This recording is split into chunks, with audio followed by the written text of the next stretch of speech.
Thanks, Your Honor. We want to thank the court for allowing us time to reach out to the victims' families so they can all be present here today, Your Honor. Rita Mae Payne's family will not be here today, Your Honor. They wanted you to know that they are still grieving very heavily the loss of their loved one, and it was simply too much for them to be present today. They wanted to thank the court for your time in fairly adjudicating this case and let you know why they were not present. The other family members are here and would like to address the court at this time, Your Honor. No problem. We are going to begin with Mr. Darrell Brown. Good morning, Mr. Brown. How are you? I'm right. I wish I was meeting you under different circumstances, but thank you for being here. Would you please state your first and last name for the record? Darrell Brown, And you are here on whose behalf, sir? Kimberly Hall. Good morning. Good morning. What would you like to say? I just want to let the court know how a special person she was. She did not deserve this at all. She was a wonderful wife and a wonderful mother. That's all I got to say. I'm so sorry for your loss. Thank you. Again, I appreciate you being here. Thank you. Deeply sorry for the pain your family's experienced. Thank you for your presence here today. Thank you. Thank you, sir. Your Honor, Kathy Campanza is going to address the court.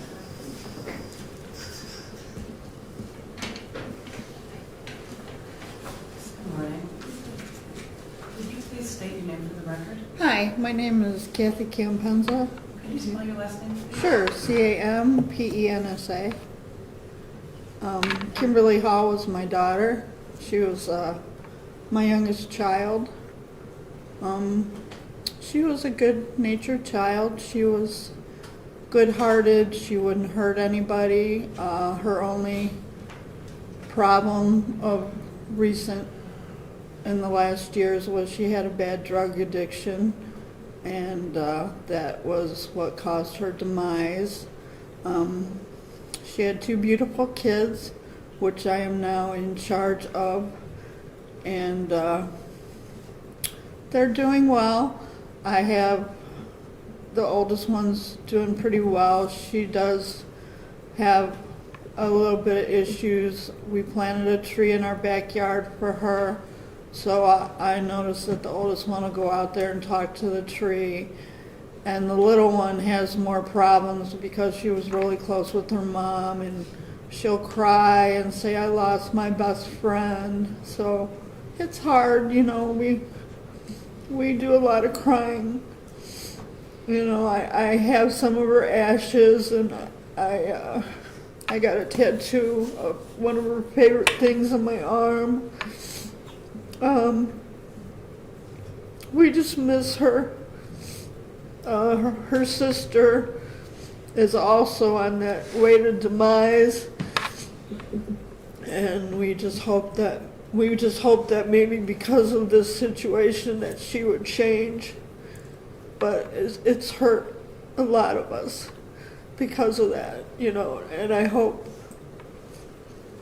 that Mr. Rembert will realize what he's done.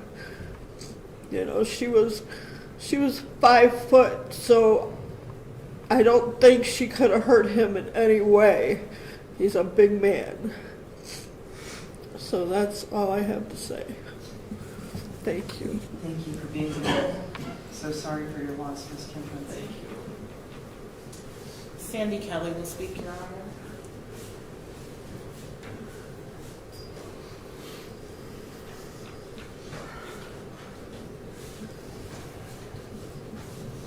Good morning. Hello, my name is Sandra Kelly. I was Jerry Rembert's wife. We let him stay in our house. We helped him, but this is how he repaid me. I don't like it. I'm trying to get closure for my grandbabies. My grandbabies miss their papa so much, and he took them away. For what? I don't know.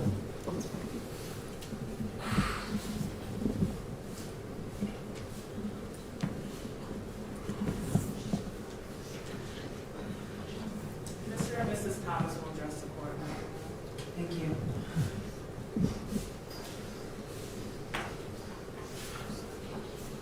Sir, good morning. Could Good morning. Good morning.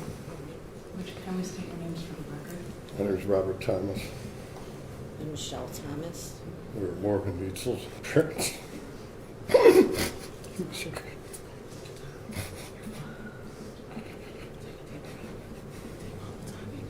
Take your time.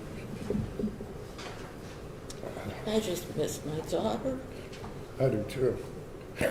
And it's not just the pain he caused with the loss of our daughter. It's our, Do you want to have a seat? no, we got a 6-year-old grandson that wants to kill himself to be by his mother. And, you know,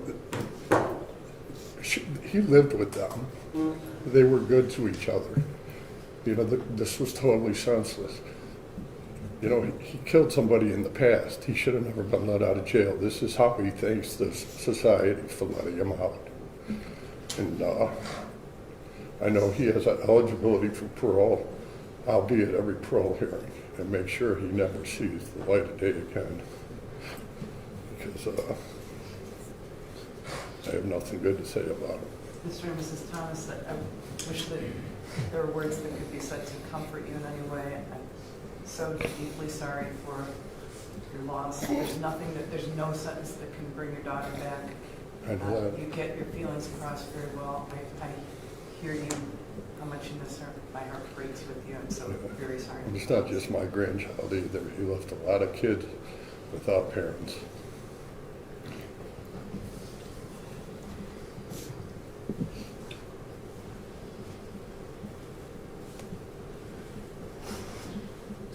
Your Honor, as you can see, the gallery is full of other family members who will not address the court today, but they want to be here so you can see their faces and feel their impact. We thank the court for listening to these families. Thank you, Ms. Jordan. Anything further on behalf of the state? No, Your Honor, just to thank Ms. Jordan, Mr. Schroeder, and Mr. Lisk, the members of our prosecution team as well for their help as well. Thank you. I apologize. I didn't realize Mr. Lisk was seated behind you. Mr. Lisk, I'd like to recognize you for the record. Chris Schroeder isn't here, but he's worked diligently on this case. I'd like to recognize him for the record as well. Turning to the defense, Mr. Spellecy, on your client's behalf. Thank you, Judge. Judge, we're hopeful that the court will impose the agreed upon sentence. I can tell you, Your Honor, that we appreciate the court's time over the last several years. Very difficult case for everybody, obviously. Our client would like to address the court, Judge. Thank you. Thank you. Mr. Rembert? There's nothing I could possibly say that could change what happened and what I did. All I can say is that I'm sorry.